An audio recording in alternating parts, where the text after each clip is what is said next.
It was a city like no other, a city that embodied the very spirit of American innovation. The streets buzzed with the energy of opportunity, the skyline gleamed with the promise of progress. The engines roared, and so did the hearts of millions. This was Detroit, once the industrial powerhouse of the world, a place where dreams were made and broken with equal intensity. But now, decades later, those same streets are eerily quiet. The factories are abandoned, and the skyline is a mere shadow of its former self. How did it happen? How did the shining beacon of American manufacturing, the city that gave birth to the automobile and shaped the 20th century, fall from its towering heights into a crumbling ghost town? The rise and fall of Detroit isn't just a tale of an economic decline. It's a story of ambition, resilience, and a city's struggle to reinvent itself in the face of ruin.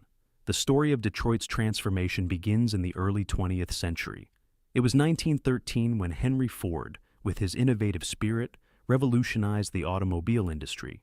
The Model T, the first affordable car for the masses, rolled off assembly lines in Detroit, forever changing the world.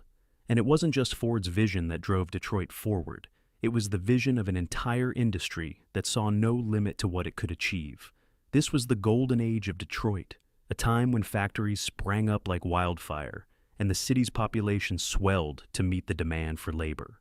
People came from all over the country, from rural towns and from the South, looking for a chance to stake their claim in the great industrial dream. For decades, Detroit was the center of the American dream.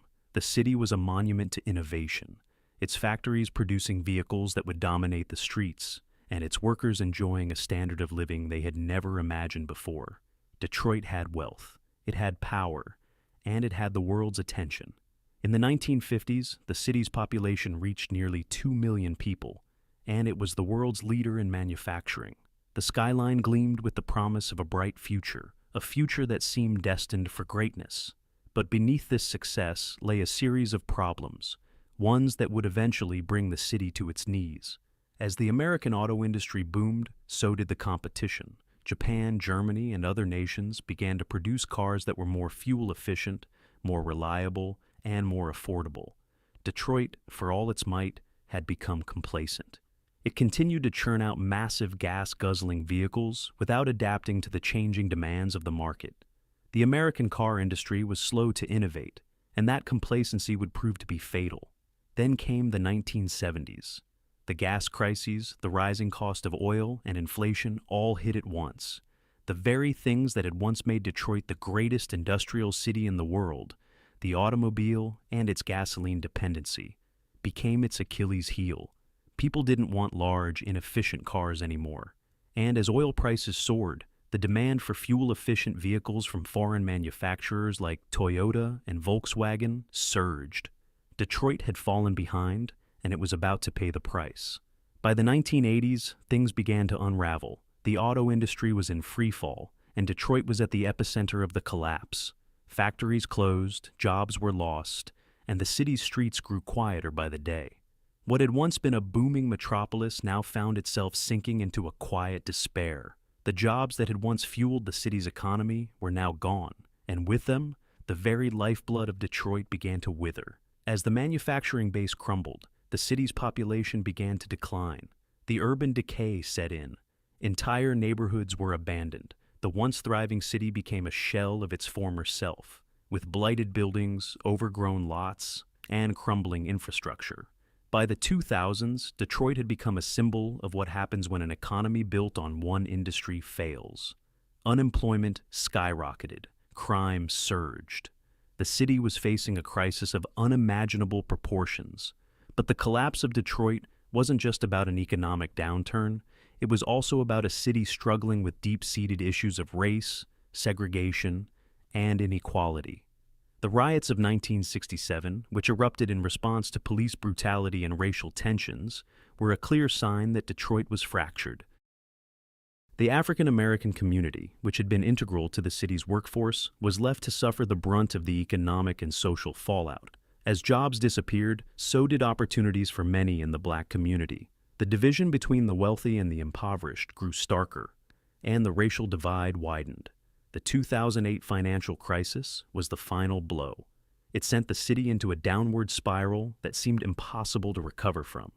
In 2013, Detroit became the largest U.S. city to file for bankruptcy.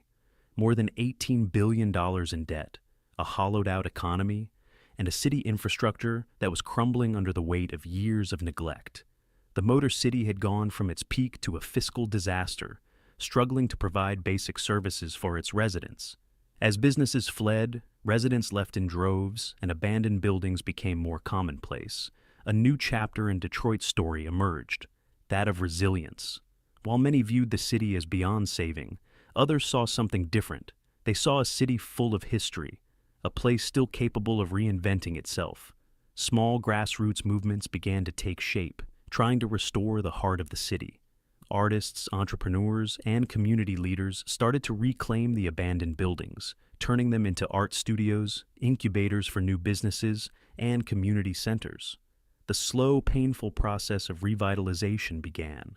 One of the most significant efforts to rejuvenate the city was the redevelopment of Detroit's downtown area. The rise of a tech industry, creative spaces, and a renewed focus on local businesses began to breathe new life into the area. New restaurants, shops, and entertainment venues opened their doors, attracting young professionals and visitors eager to experience the rebirth of the Motor City. It wasn't an overnight fix, but for the first time in decades, Detroit was showing signs of life again. But the transformation wasn't easy. It came with its own set of challenges. Many neighborhoods on the outskirts of the city remained devastated, and large sections of the city were still left to deteriorate. The disparity between the revitalized downtown area and the abandoned neighborhoods was stark. Even as Detroit began to recover in some ways, the scars of its past were impossible to ignore.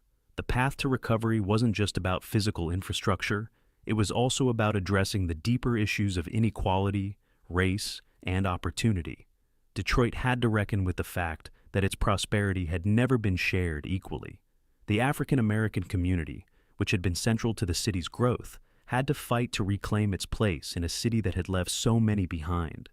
Revitalization meant ensuring that everyone had access to the opportunities being created. Despite the challenges, Detroit has begun to rise from its ashes. The city that was once written off as a lost cause is showing signs of recovery. The very things that once defined Detroit, the automobile industry, manufacturing, and hard work, are being reimagined and transformed. The Motor City may never return to its former glory, but it's clear that the spirit of innovation that once fueled the city is still very much alive. Detroit's story is one of extremes, a city that soared to unimaginable heights, only to fall into the depths of despair. Yet, it's also a story of resilience, of a city determined to find its place in the 21st century. The rise and fall of Detroit is a cautionary tale, but it's also a testament to the power of reinvention. Detroit's journey isn't over, and while its road to recovery is far from smooth, the city is slowly but surely rebuilding, one step at a time. From the roar of assembly lines to the silence of abandoned factories, from the Motor City to a ghost town, Detroit's story is far from finished. It's a story of rise, fall, and renewal, an ongoing tale that proves that even the most storied cities can have a second chance. And for Detroit, the future is yet to be written.